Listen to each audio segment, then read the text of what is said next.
Recently RBI governor ने repo rate और cash reserve ratio के रेट में इंक्रीमेंट किया है। ऐसा उन्होंने क्यों किया है, क्या है इसके पीछे रीजन, क्या होता है रेपो रेट और कैश रिजर्व रेशो, क्या इसको बढ़ाने से इकोनॉमी को फायदा होगा या नुकसान होगा, क्या इसको बढ़ाने से कंज्यूमर को, कस्टमर को, बैंकर्स को, बिजनेसमैन को फायदा होगा या नुकसान होगा, आइए जानते हैं इस वीडियो के अंदर। सब्सक्राइब कीजिएगा मेरे चैनल को। तो सबसे पहले जानते हैं कि आरबीआई ने किया क्या है। आरबीआई ने भी अनाउंसमेंट करी है कि रेपो रेट और कैश रिजर्व रेशो को 0.4% एंड 0.5% से बढ़ाया जाएगा। करेक्ट। पॉइंट इज कि 40 बेसिस पॉइंट और 50 बेसिस पॉइंट का इंक्रीमेंट हुआ है। 100 basis point is equal to 1%, तो 40 बेसिस पॉइंट इक्वल टू 0.4% और 50 basis point equal to 0.5%। So basically repo rate जो पहले 4% था वो 4.4% हो गया है।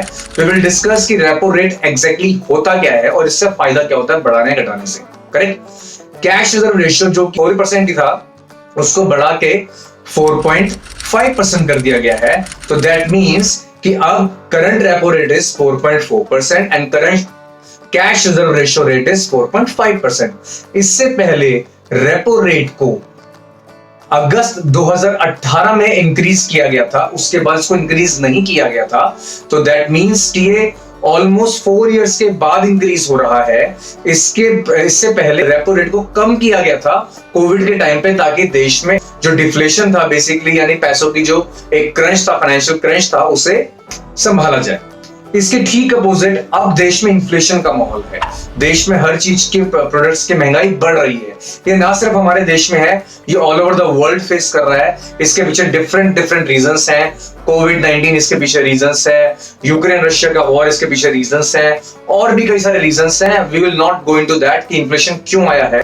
बट इन्फ्लेशन अगर आ जाता है तो आरबीआई का, being the central bank of India, इनका क्या रोल है, वो अपना रोल प्रेजेंट करते हैं और रेपो रेट और कैश रेशियो को बढ़ाया जाता है। क्यों बढ़ाया जाता है उससे पहले में जानते हैं कि रेपो रेट और कैश रेशियो होता क्या। रेपो रेट एक ऐसा रेट होता है जिससे बैंक्स, यानी जो हमारे नेशनलाइज्ड बैंक है, let's say state bank of India, Punjab national bank, Indian overseas bank, ये सारे बैंक्स आरबीआई से पैसा उधार जब लेते हैं, बोरो करते हैं money for the purpose of different purposes, जैसे उनको लेंड करना है पैसा कस्टमर्स को, या फिर और भी कई चीजें होती है, कोई रीपेमेंट्स करनी है, व्हाटएवर द रीजन। बैंक्स भी, जो नेशनलाइज्ड बैंक है, वो भी सेंट्रल बैंक ऑफ इंडिया यानी आरबीआई से, एपेक्स बैंक ऑफ इंडिया से पैसा उधार पे लेते हैं। जब वो पैसा उधार पे लेते हैं तो आरबीआई उनसे इंटरेस्ट चार्ज करता है। जिस रेट पे वो इंटरेस्ट चार्ज करता है उसे हम रेपो रेट बोलते हैं।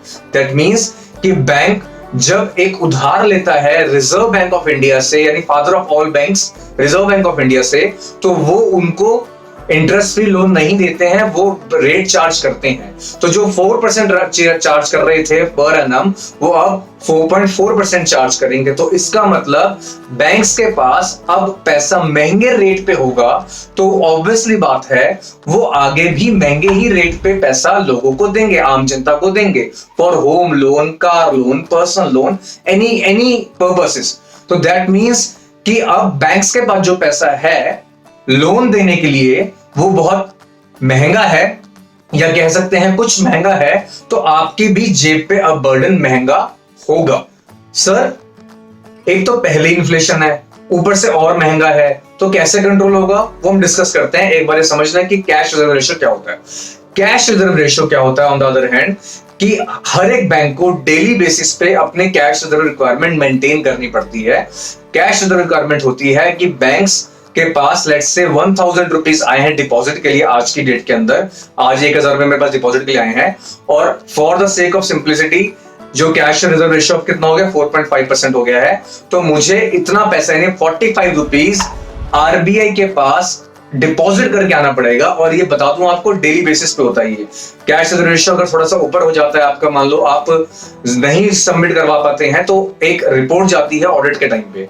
तो पॉइंट इज कि कैश रिजर्व रेशियो ये होता है कि बैंक्स के पास जो डिपॉजिट आता है उसका कुछ परसेंटेज बैंक्स को आरबीआई के पास लिक्विडिटी पर्पसेस के लिए रखना पड़ता है, कि कल को अगर बैंक के पास कैश खत्म हो जाए तो आरबीआई उसको सपोर्ट करेगा कैश रिजर्व रेशियो को यूज करते हुए। तो ये कैश रिजर्व रेशियो होता है। तो दैट मींस कि उसका रेट का बढ़ जाने का मतलब ये है कि पहले मेरे पास 1000 रुपए आते थे, मैं 40 रुपीज अपने पास रख के 960 रुपीज तक का लोन बाकी जनता को बांट सकता था। पर अब 4.5 कैश रिजर्व रेशियो होने के बाद मेरे पास 1000 रुपीज अगर आएंगे तो मैं सिर्फ और सिर्फ 955 रुपीज ही लोगों को लेंड कर पाऊंगा। 45 रुपीज मुझे एक बकेट में रखने पड़ेंगे आरबीआई के पास। समझ गए? यानी अब दो तरह से हो गया, एक तो आरबीआई बैंक्स के पास पैसा महंगा है प्लस कम है।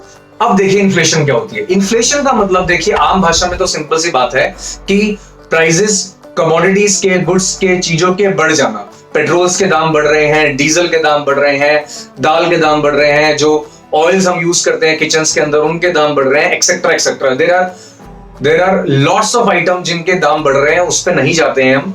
पर इन्फ्लेशन क्यों आया है? क्योंकि लोगों के पास जो मनी एक्सपेंडिचर की जो पावर है वो ज्यादा है। इसके अलग अलग रीजन हो सकते हैं। बेसिकली गवर्नमेंट के रेट ऑफ इंटरेस्ट बहुत कम है, तो लोग लोन्स लेके वो पैसा स्पेंड करते हैं मार्केट के अंदर। कंजम्पशन का फ्लो बढ़ रहा है, कैश का फ्लो बढ़ रहा है, जिसकी वजह से लोगों की स्पेंडिंग पावर बढ़ जाती है। और जब लोगों की स्पेंडिंग पावर बढ़ेगी तो डिमांड बढ़ जाएगी। डिमांड बढ़ेगी तो ऑटोमेटिकली जो रेट्स होते हैं कमोडिटीज के वो शूट अप हो जाते हैं। इकोनॉमिक्स का रूल है।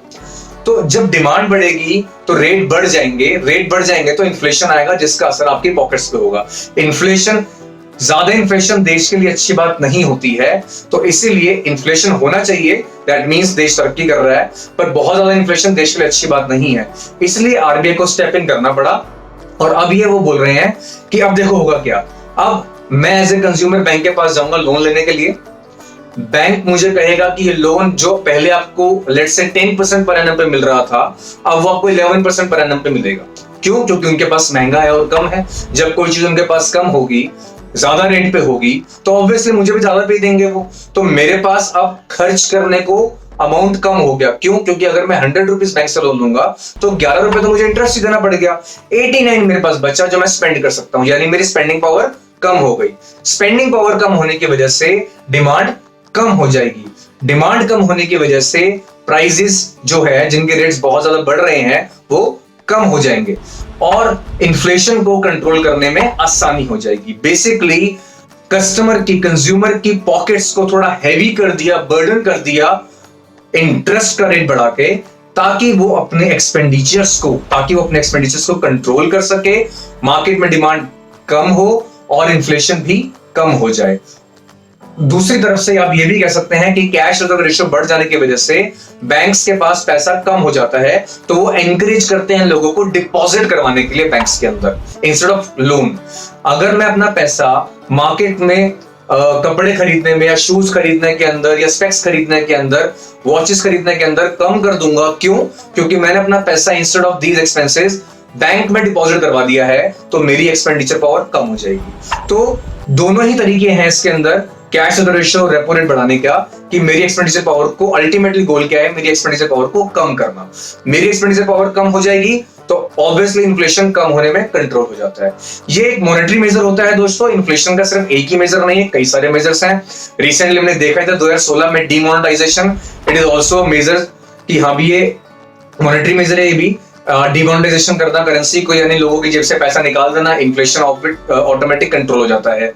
फिस्कल मेजर्स भी होते हैं इसके अंदर, टैक्स रेट्स को बढ़ा देना ताकि लोग टैक्स पे खर्च करें, बाकी कमोडिटीज पे कम खर्च करें, तो इन्फ्लेशन कम हो जाता है। तो there are lots of major, पर रेपो रेट और कैश रिजर्व रेशियो को बढ़ाना मॉनेटरी मेजर्स है। मेरे हिसाब से ये एक अच्छा स्टेप है इन्फ्लेशन को कंट्रोल करने के लिए। लेट्स सी कि इसके जो लॉन्ग टर्म इंपैक्ट्स है वो कैसे होते हैं आपके और हमारी पॉकेट्स के ऊपर।